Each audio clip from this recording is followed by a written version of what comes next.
पिछले 42-43 दिनों से, बल्कि अब तो 3 दिन और बचा है, 26, आज 24 हो गया, आज कल परसों महाकुंभ अपने आखिरी पड़ाव पर। महाशिवरात्रि के दिन महाकुंभ का आखिरी दिन, और उसके लेकर वहाँ पर ज़बरदस्त भीड़ है, श्रद्धालु पहुँच रहे हैं। पाप धोने और प्रायश्चित करने का ये सबसे बड़ा मौका महाकुंभ देता है। लेकिन कमाल देखिए, वही कहते हैं इंसानी दिमाग का कोई तोड़ नहीं है कि महाकुंभ में करोड़ों लोग, अब तक 60 करोड़ पार कर चुके हैं जो डुबकी लगा कर आए आस्था की। उनमें से एक शख्स 4 महीने पहले से, यानी कि ये शुरू हुआ जनवरी में, और उसने अक्टूबर से ही एक प्लान बनाना शुरू किया था कि महाकुंभ आ रहा है और महाकुंभ में जाना है, लेकिन पाप धोने के लिए नहीं, पाप करने के लिए जाना है। और उसकी गजब, मतलब सोच क्या कहें उसके दिमाग को। तो यहाँ महाकुंभ के मौके की तलाश में था कि अपनी पत्नी को कत्ल करे ले जाकर। एक और ऐसी कहानी है कि जब एक पति हनीमून का इंतजार कर रहा था कि हनीमून हो तब जाकर वो अपनी पत्नी का कत्ल करे। कहानी कुछ यूं है कि 17 फरवरी को दिल्ली से एक शख्स, जो दिल्ली के एमसीडी म्यूनिसिपल जो कॉरपोरेशन है, म्यूनिसिपल कॉरपोरेशन ऑफ दिल्ली, उसी का एक मुलाजिम, नाम अशोक, अपनी बीवी से कहता है कि तुम्हें महाकुंभ में जाने का, और ये इस बार 140 साल के बाद ये महासंयोग बना है, तो तुम्हें मैं ले चलूँगा डुबकी लगाने के लिए। पत्नी उसकी मीनाक्षी बहुत खुश। अशोक और मीनाक्षी की शादी को करीब 25 साल हो चुके थे और दोनों के 3 बच्चे हैं। वो एमसीडी में काम करता है। तो उसने पत्नी से कहा कि मैं तुम्हें महाकुंभ ले चलूँगा। पत्नी को लगा कि यार इससे अच्छी चीज़ क्या होगी। अब पति पत्नी 17 फरवरी को दिल्ली से निकलते हैं और प्रयागराज पहुंचते हैं। प्रयागराज पहुंचने के बाद ये दोनों संगम नोस पर डुबकी लगाते हैं। डुबकी लगाने के बाद जब ये बाहर निकलते हैं, भीड़ काफ़ी थी, पुलिस वाले उन्हें एक तरफ भेजते हैं। तो वो झूसी वाला इलाका है, वो झूसी वही इलाका जहाँ आपको याद होगा बीच में जो भगदड़ मची थी, करीब 30-36 लोगों की मौत हो गई थी, उनमें झूसी में भी भगदड़ मची थी। तो इन पति पत्नी को पुलिस वाले डायरेक्शन बताते हुए कि इधर से आप जाइए, और वो निकल देते हैं। अब इन्होंने डुबकी लगाई थी शाम को डुबकी लगाने के बाद अब ये था कि रात कहीं आराम करें और सुबह जो है प्रयागराज से निकलकर वापस दिल्ली पहुंच जाए। अब रात कहाँ रुके, तो पति पत्नी अब वहाँ से निकलते हैं, झूसी के आगे जाते हैं, कुछ लोकल लोगों से पूछते हैं, प्रयागराज के 1-2 शख्स मिलते हैं, फिर उनसे बातचीत होती है कि कोई एक मिल जाए जहाँ रात को कम से कम आराम कर लें, 4-5-6 घंटे सुस्ता लें, फिर सुबह निकल जाएंगे। पूछते पूछते ये दोनों एक लॉज में पहुँचते हैं। ये लॉज ऐसा था कि एक घर था, जिस घर को ख़ासतौर पर बहुत सारे लोगों ने प्रयागराज में इस दौरान इसी महाकुंभ को देखते हुए अपने अपने घरों को कमरे किराए पर देने शुरू कर दिए, क्योंकि इतने करोड़ों की भीड़, आपका होटल या सरकारी इंतज़ाम नाकाफ़ी हो जाते और पैसे कमाने के मौके भी थे। तो एक साहब जिनका अपना मकान था, उन्होंने उस मकान के सारे कमरे लॉज पर लगा दिए इन्हीं श्रद्धालुओं के लिए। तो अशोक और मीनाक्षी ढूंढते जा रहे हैं और ढूंढते ढूंढते आखिरकार वो एक जगह पहुंचते हैं। अब अशोक इससे पहले भी 1-2 जगह गया लॉज में, लेकिन वहाँ उससे पूछा गया कि भाई ठीक है आप ले लो, लेकिन आईडी, तो आईडी प्रूफ नहीं। तो उसने कहा ना मेरा है, ये मेरी पति पत्नी है, लेकिन आईडी प्रूफ नहीं। उन्होंने मना कर दिया। अब वहाँ के एक लोकल बंदे को इसने पकड़ा, अशोक ने, और कहा कि मुझे ऐसी जगह ले चलो जहाँ आईडी प्रूफ ना देना पड़े, क्योंकि हमारे पास है नहीं, हम भूल गए। वो भी लोकल था, उसने कहा कि यहाँ सामने एक लॉज है, तुम चले जाओ। वो वहाँ पहुँचा तो उन्होंने कहा हाँ एक कमरा खाली है रात भर के लिए। दोनों ने पति पत्नी आई कार्ड आईडी वाईडी कुछ देखा नहीं, ना कोई फ़ोन नंबर लिया, क्योंकि वहाँ इसी तरह श्रद्धालु आते, 4-6 घंटे रुकते फिर चले जाते, पीक सीजन चल रहा उनके लिए। तो वो दोनों को कमरा दे देता है, और ये बात है 18 फरवरी की रात की। अब दोनों कमरे में जाते हैं, रात के करीब 9 बज चुके थे। इसके बाद सुबह सुबह अशोक उस लॉज से बाहर निकलता है। बाहर निकलने के बाद चला जाता है, वापस नहीं आता। इधर अब सुबह हो गई, तय वक्त के हिसाब से दोनों पति पत्नी को कमरा खाली करना था क्योंकि बाकी लोगों को आना था। तो कमरा अभी तक खाली हुआ नहीं, रिसेप्शन में वो पहुँचे नहीं, 500 रुपये पेशगी दे चुके थे। तो उस लॉज का एक मुलाजिम कमरे में जाता है, नॉक करता है, अंदर से कोई आवाज़ नहीं आती, दरवाज़ा खुला हुआ था। वो दोबारा जाता है, दरवाज़ा खोलता है, अंदर दाखिल होता है। जैसे वो बाथरूम में जाता है उसकी चीख निकल पड़ती है। बाथरूम में चारों तरफ खून ही खून और एक महिला की लाश पड़ी हुई है। चीखता हुआ बाहर आता, बाकी लोगों को बताता है। बाकी लोग जाते हैं, उन्हीं में से कोई पुलिस को फ़ोन करता है। थोड़ी देर में पुलिस पहुंचती है और पुलिस आने के बाद अब उस लाश को देखती है। लाश एक महिला की थी, गला उसका आधे से ज़्यादा कटा हुआ था। पुलिस लाश को कब्जे में लेती है, अस्पताल भेजती है। अब पता करती है कि भाई ये कौन है, कब आकर रुकी।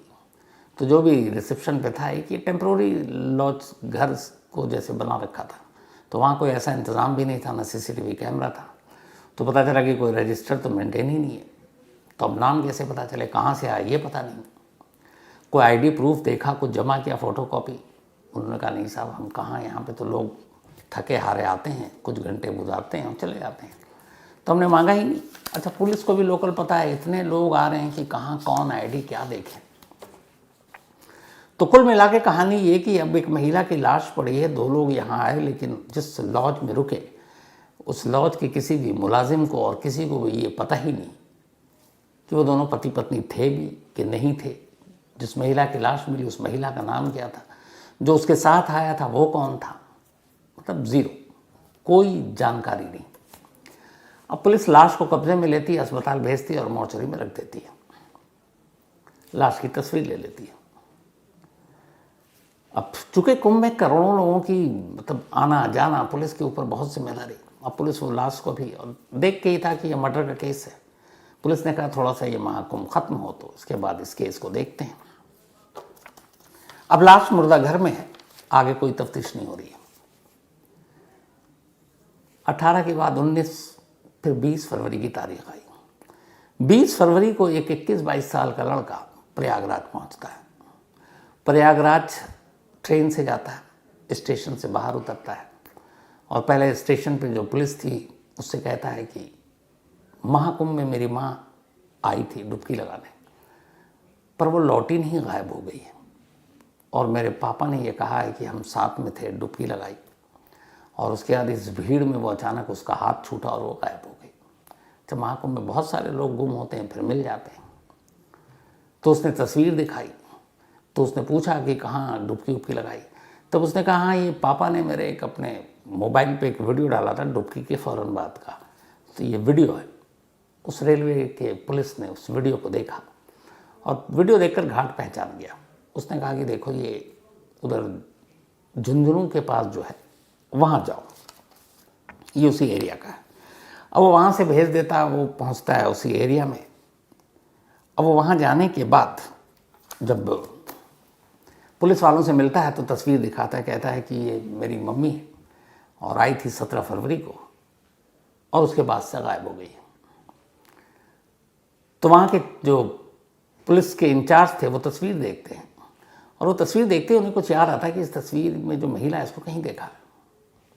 थोड़ी देर तक सोचते हैं, फिर अचानक मुझे याद आता है कि एक लॉज में एक महिला की लाश मिली थी, उसकी तस्वीर ली थी, उसका चेहरा वो मिलता है। इत्तेफाक से वो तस्वीर उनके पुलिस वालों के पास थी। उन्होंने पुलिस वालों को बुलाया और कहा कि वो तस्वीर लेकर आओ जो लाश जिसका मिला था। तो अब वो तस्वीर आती है, उस तस्वीर को उस लड़के को दिखाया जाता है। लड़का तस्वीर देखता है, कहता हाँ यही मेरी मम्मी है। अब सच्चाई जानकर वो रोने लगता है।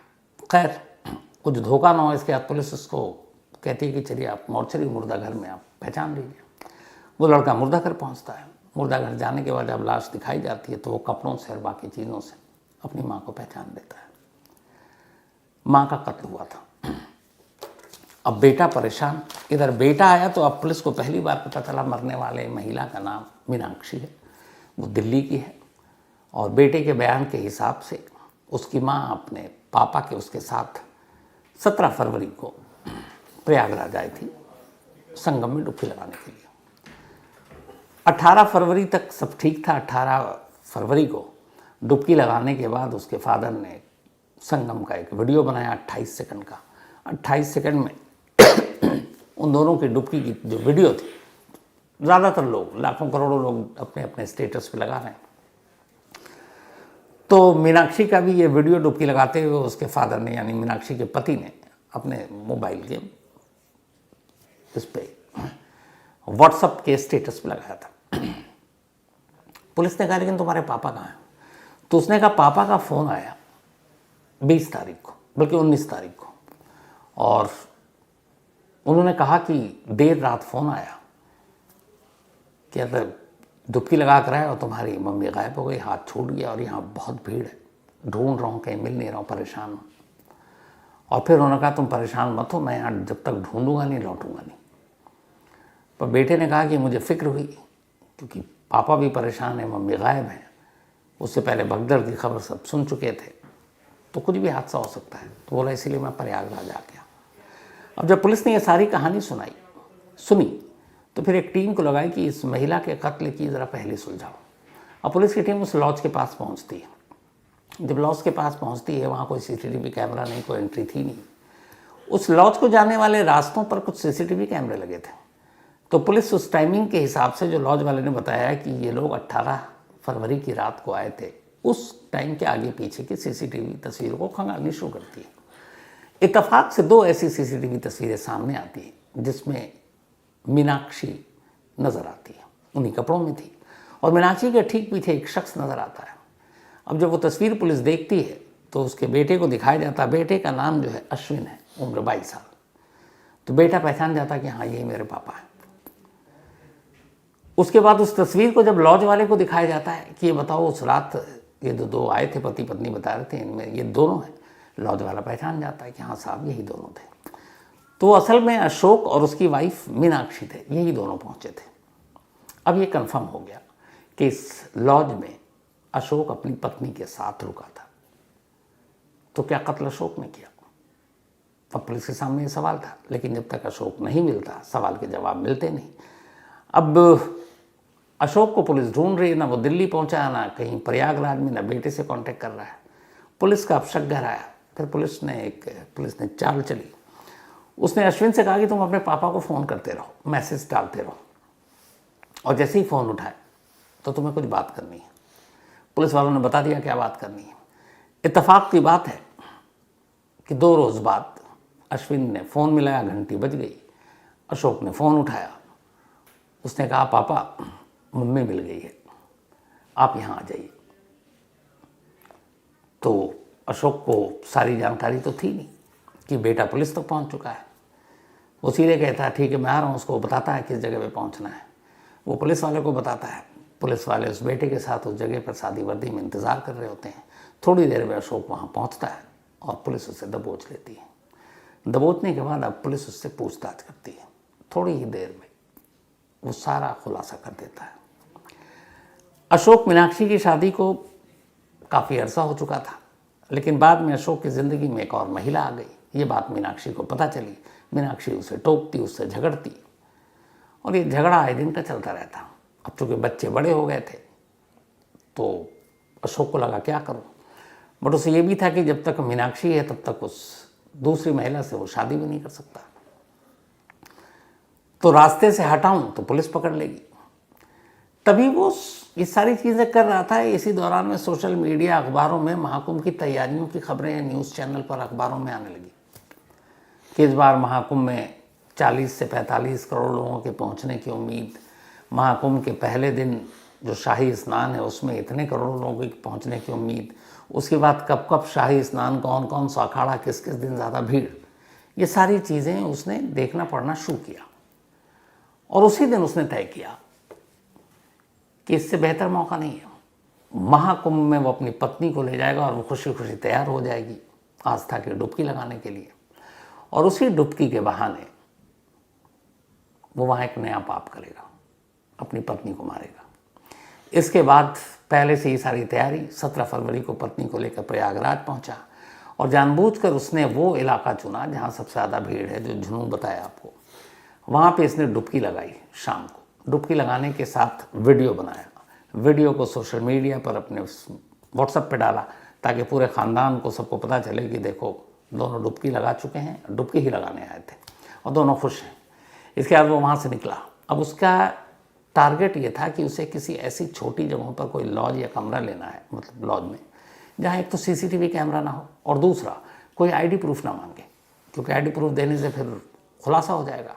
और उसने ये भी रेकी कर रखा था कि इतनी भीड़ है कि यहाँ छोटे छोटे जगहों पे लोगों ने अपने अपने घरों में किराए पे लोगों को रखना शुरू कर दिया। अब चूँकि वो प्रोफेशनल तो है नहीं, तो बस उन्हें पैसे का मतलब है, कुछ घंटों के लिए 500, 700, 1000 रुपये लेते हैं, कहते हैं रात गुजार लो, ये दिन में थके हुए 4-5 घंटे सुस्ता लो और चले जाओ। तब उसे ऐसी ही जगह 2-4 जगह उससे पहले गया अपनी बीवी को लेकर 18 फरवरी की रात, लेकिन वहाँ लोगों ने आईडी प्रूफ मांगा, वो छोड़ दिया। फिर उसने कुछ जगह देखा सीसीटीवी कैमरा है, वो वहाँ से फ़ौरन भागा। आखिर में इस लॉज तक जब वो पहुँचा तो उसने देखा यहाँ आसपास में कोई सीसीटीवी कैमरा नहीं है और यहाँ कोई आईडी प्रूफ नहीं मांग रहा है। उसके लिए बेस्ट जगह थी। कमरे में जाता है, उसके बाद थोड़ा सा रात होने का इंतज़ार करता है। वाइफ इसकी जैसे ही बाथरूम में जाती है, पीछे से जाता है, चाकू अपने साथ लेकर चल रहा था। पूरे दिल्ली से जब ये महाकुंभ पहुंचा तो दिल्ली से ही चाकू लेकर चल रहा था कि पता नहीं प्रयागराज में चाकू मिलेगी कि नहीं मिलेगी। और उस रात मौका मिला, जैसे ही बीवी बाथरूम में गई, पीछे से गया और सीधे गले पर उस चाकू को घुमा दिया। जब उसे यकीन हो गया कि बीवी मर चुकी है, अपना सामान, बीवी के शिनाख्त की कोई भी ज़रूरी चीज़ थी वो सब उठाया और रात के अंधेरे में निकल गया लाश को छोड़कर, क्योंकि उसे पता था कि उसने शिनाख्त के नाम की कोई चीज़ नहीं छोड़ी है। उसे ये भी पता था कि शायद महाकुंभ की इस भीड़ में कौन इस मर्डर की तफ्तीश करेगा। लेकिन बेटा पहुंच गया प्रयागराज और बेटे ने जब अपनी माँ की तलाश शुरू की तो कातिल बाप को पुलिस तक पहुंचा दिया। अब सोचिए, महाकुंभ जैसा मौका जहां लोग 140 साल बाद की बात हो रही है, पाप धुलने, प्रायश्चित करने जा रहे हैं, एक बंदा 4 महीने पहले से सोच रहा है कि महाकुंभ आएगा, मैं बीवी को ले जाऊंगा और उसी महाकुंभ में मारूंगा। उसने शायद ये भी सोचा होगा अगला कुछ आएगा तो फिर डुबकी लगा के ये पाप धो लूँगा। क्या पता उसके मन में ये चल रहा हो। खैर, ये थी आज की कहानी।